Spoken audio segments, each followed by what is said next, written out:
ఇక మరో వార్త చూసుకున్నట్లయితే బీఆర్ఎస్లో పవర్ పాలిటిక్స్. హరీష్ సొంత పార్టీ పెడుతున్నారంటూ సోషల్ మీడియాలో జోరుగా ప్రచారం. హరీష్ రావుతో కేటీఆర్ సుదీర్ఘ భేటీ, కేసీఆర్ ఆదేశాలతోనే ఆయన ఇంటికి ఈ భేటీ బుజ్జగింపులో భాగమేనా?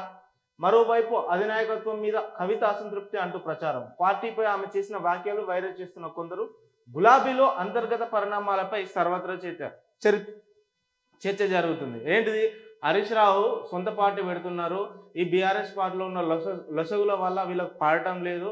ఇప్పుడు అందుకే హరీష్ రావు బీఆర్ఎస్ పార్టీ నుండి బయటకు వచ్చి సొంతంగా ఒక పార్టీ పెడుతున్నాడు అని సోషల్ మీడియాలో తెగ వైరల్ అవుతుంది.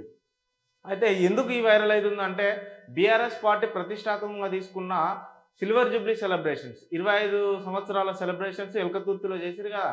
అక్కడ హరీష్ రావు ఫ్లెక్సీలు కానీ, హరీష్ రావు ఫోటోలు కానీ ఎట్లాంటి హరీష్ రావు ఇన్వాల్వ్మెంట్ లేకుండా చేశారు. అక్కడ కేవలం కేసీఆర్, కేటీఆర్కు మాత్రమే ఫ్లెక్సీలు కానీ, ప్రచారం కానీ అక్కడ వాళ్ళు చూసేసుకున్నారు. అంటే ఇండైరెక్ట్గా హరీష్ రావును ఆ సభకు సంబంధం లేకుండా హరీష్ రావుని తప్పిస్తున్నారు పార్టీ నుండి అనే సంకేతాలు మన బీఆర్ఎస్ పార్టీలో ఉన్న కార్యకర్తలకు చేరాయి.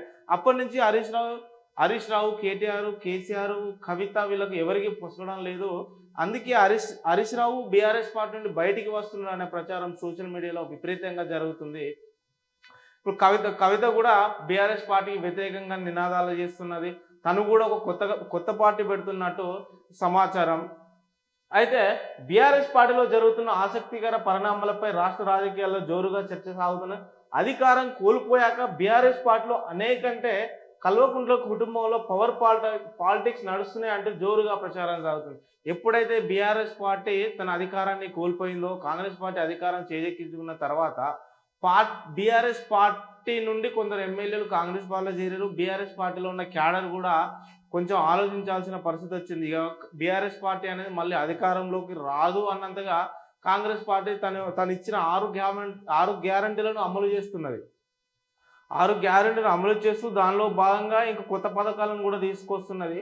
అప్పుడు ఈ బీఆర్ఎస్ పార్టీ క్యాడర్ సద్దుమణుగుతున్న సమయంలో బీఆర్ఎస్ పార్టీ క్యాడర్ ఒకసారి ఆలోచించుకోవాల్సిన విషయంలో ఈ silver Jubilee celebrations BRS party ప్రతిష్టాత్మకంగా తీసుకున్నది.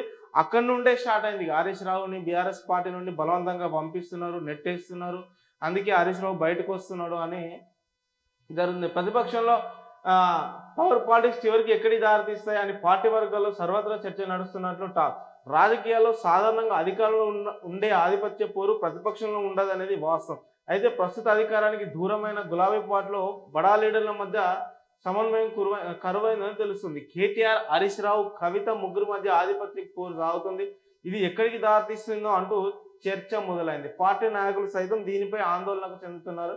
కొద్ది రోజులుగా పార్టీలో అంతర్గతంగా జరుగుతున్న పరిణామాలపై పార్టీ నేతలు సైతం తర్జన భర్జన జరుగుతున్నాయి. హరీష్ రావు, కేటీఆర్ 2 గంటల చర్చ వెనుక అంతర్యం ఏమిటి? నిన్న కేటీఆర్, హరీష్ రావు ఒక 2 గంటల పాటు సుదీర్ఘంగా చర్చ జరిగింది. అదే వీళ్ళు దేని గురించి మాట్లాడుకున్నారు? రాష్ట్ర రాజకీయాల మీదనా, లేకపోతే పార్టీలో జరుగుతున్న గొడవల గురించా అని తెలవాల్సి ఉంది.